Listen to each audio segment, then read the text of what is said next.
presented by DNS Entertainment.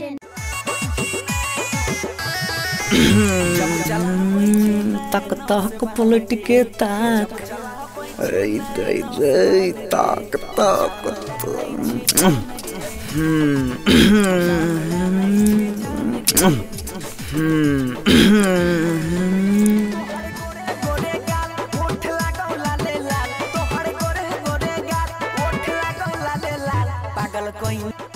की रे छौड़ा, तोरा देखे छियो रोज हमरा आगे पीछे घूमे छी।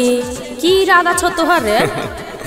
इरादा की रहते, तू बड़ा मस्त लगे छी। हे रे छौड़ा, बेसी नहीं बोल, नहीं तो देखे छी सैंडल मुँहे में हुराइट देबो। आरो तोरा नहीं गे तनी के ई नहीं कहलियो कि तू हमरा बड़ा मस्त लगे छी, तो तू हमरा मुंह में सैंडल हुराठे लगली। अगर ऐसा आगे बात बढ़ जेते तब की करबी? देख सीधा सीधा बोल, नहीं तो सही में मुंह में सैंडल हुराइट देबो। अगर माने हमरा जे छै न तोरा से अब तू नहीं समझे छी की समझबे रे?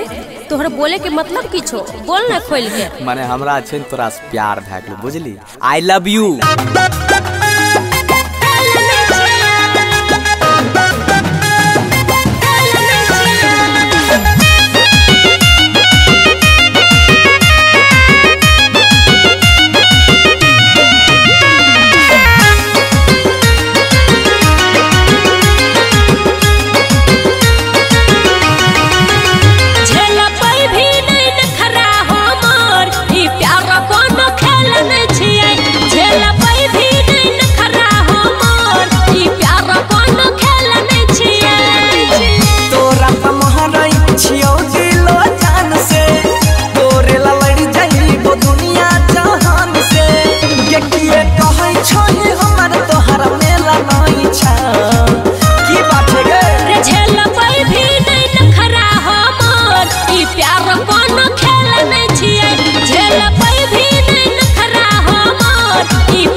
रोप लेबै छही रसता के पीछे। जब से कइले कि नहीं ना सेवा लगे, तोरे ही नाम से दिलवा धर के हमार गे। काला पूजा मने कोनो जेल नहीं छिया, बुझली गे? झेल पे भी नहीं नखरा हमर, ई प्यार कोनो खेल नहीं छिए।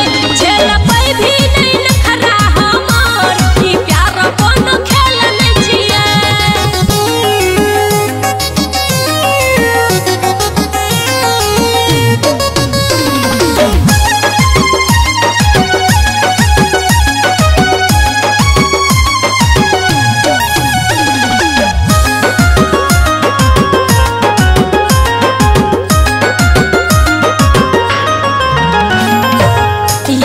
हमरा से करबला चोरी, तोरा से कहियो नहीं पटतौ ई छौरी। बात के गे अब छोड़ा नहीं सकी। बनसी धर के तुम हनी ले बात गे, रखबौ ऐसे जैसे दिल धड़कन साथ गे। कबो सरवन के संग ऐसन भेल नहीं छै फर्स्ट मौका। रे झेल पे भी नहीं नखरा हमर, ई प्यार कोनो खेल नहीं छिए। झेल पे भी नहीं नखरा हमर, ई प्यार कोनो खेल नहीं छिए। बाबू हवा लगा के आता ऐना में मुंह देख के। आरो तोरी